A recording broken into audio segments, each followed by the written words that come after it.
Hi, everybody. Welcome back to RCX Media. This is Tommy, and I'm here to talk about my favorite books of the year. Um, some of it are single issues, some of it are trades, some of it is. We'll just get started. Some of it's like Transformers, which, if you've been paying attention to me for the last year, you'll know that Transformers is one of the things that I have absolutely loved. The whole Energon universe with G.I. Joe and all the various miniseries that came from that, plus Void Rivals. But this has been the main event. This was almost my pick of the year. Almost. Because I love what they're doing with these characters. These are the Transformers I loved from when I was a kid, but with a little bit of a modern twist. They're doing stuff with them that I haven't seen done, and for a 22-minute toy commercial that I loved in 1987, it's astounding how much depth of character we get with all of them. Not just the good guys, but the villains as well. We get to learn a lot more about Starscream, who's really hateable, and then suddenly they're like, you know what? We're going to give him a backstory. Anyway, if you like giant robots, or you like really strong character work, or if you've ever want to see a giant robot belly to back suplex another giant robot, this is the book for you. You should absolutely read it. And then after you read it, you should come talk to me about it, because I'm annoying all the people in my life.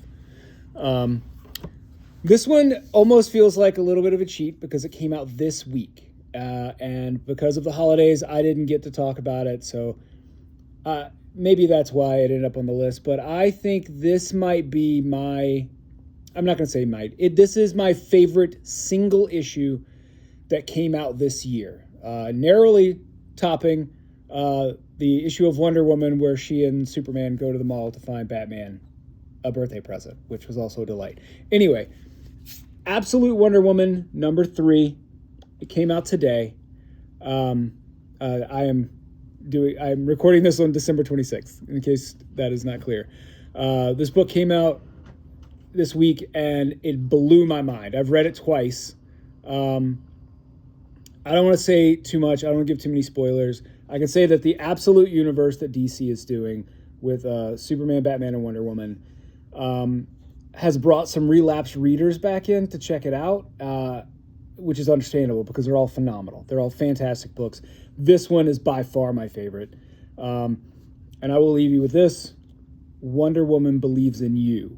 And I just got goosebumps talking about it. Anyway, if you are not reading Absolute Wonder Woman, you are messing up, and you should go do it right now. The nice surprise hit that I ordered, not for me, but for my fiance, based on her love of true crime and also adorable animals, Beneath the Trees Where Nobody Sees, which is about this adorable bear character who is sort of, she works, I don't even know how to describe this book. It is a serial killer murder mystery set in the busy world of Richard Scarry. That is the best way I can put it. It is suspenseful. It is adorable, and at times absolutely horrifyingly gross. If you like any sort of crime, in any genre of crime, or if you like when tropes are turned on their head and you're like, I don't, this is not a normal thing, highly recommend this. It is a wonderful book that might give you nightmares. So some folks at Image did a thing this year that they're calling the Horizon Experiment, and I grabbed 3 of them. And what they are doing is they are taking genres and tropes and putting in people you wouldn't normally see in those genres or tropes. This is a James Bond-esque story featuring a Chinese spy. And it is a wonderful deep dive into the differences between American and Chinese spycraft.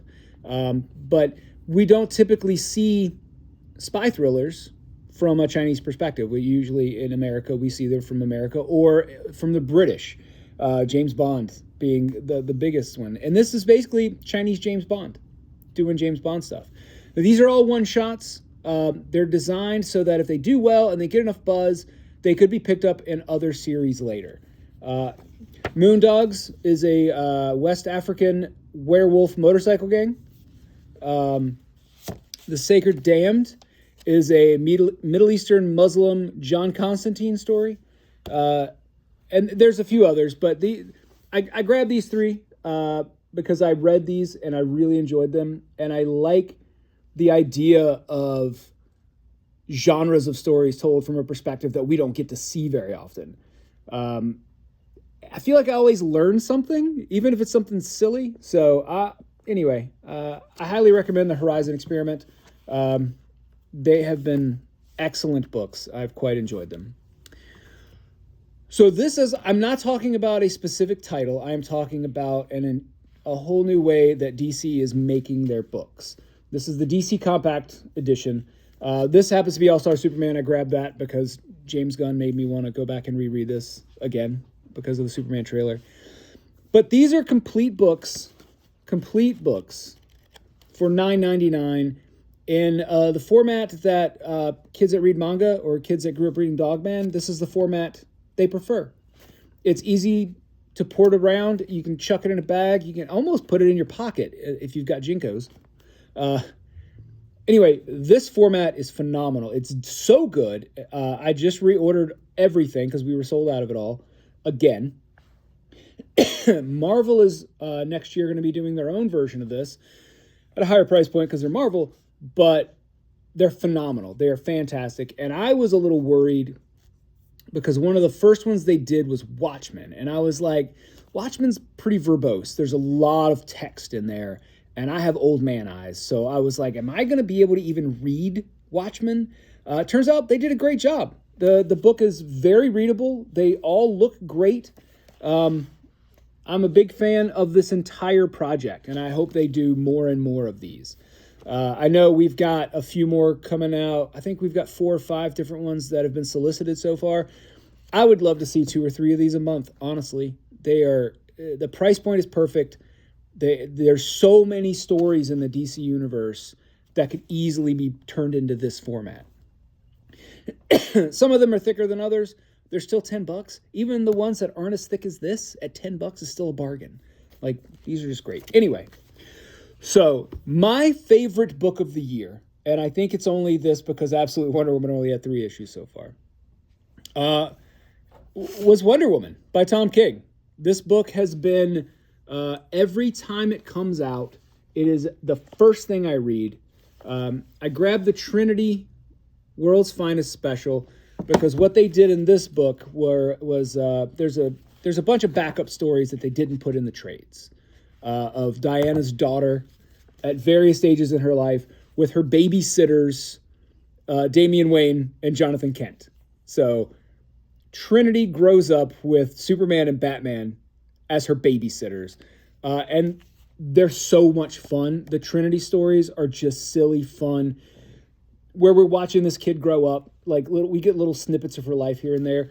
And they are just a blast. There's one story where John and Damian get turned into corgis. That's just fun. Anyway, the story itself, Wonder Woman. First volume is Outlaw. The second volume is Sacrifice. The U.S. government has decided that Amazons aren't allowed in America anymore and they all get deported. What does that mean for Wonder Woman? You know, she is going to protect people. You can try to kick her out, but she's going to save people. That's just who she is. So we learned about the secret king of America that's been there since the founding of the country. Even before there was an America, there was a secret king.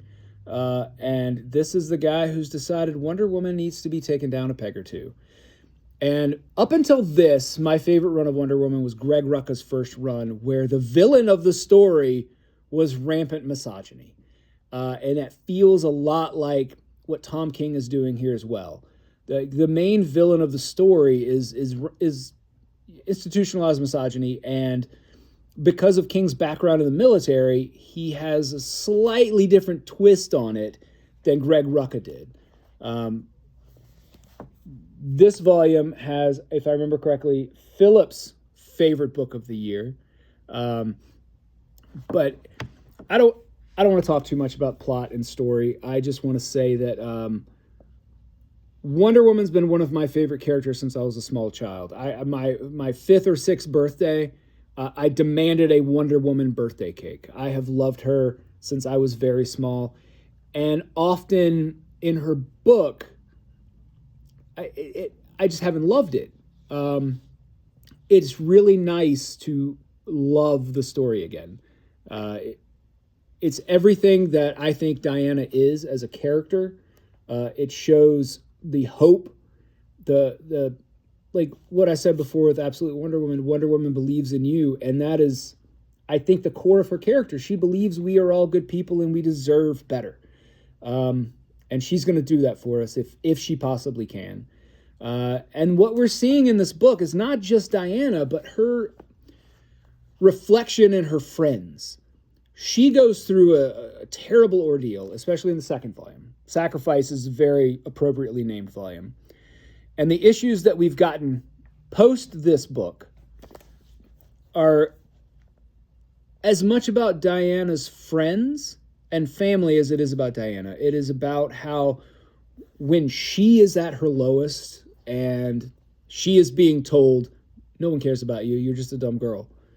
Her entire world, all the people in her life rally around her. And sometimes in rooms where she doesn't know that they're rallying. And that's, I think, one of the beautiful things about this is like the idea that someone speaks well of you in a room that you're not in is always the hope. And we get some of that with this Wonder Woman run. Anyway, those were my favorites of the year. I know it's a lot of superheroes because I'm a superhero guy, but I hope you are also enjoying these, or I have talked you into trying them out. Anyway, I hope you've all had a good year, and I'm looking forward to seeing what cool stuff comes next year. If you have the inclination, like, subscribe, share with your friends. We will see you soon.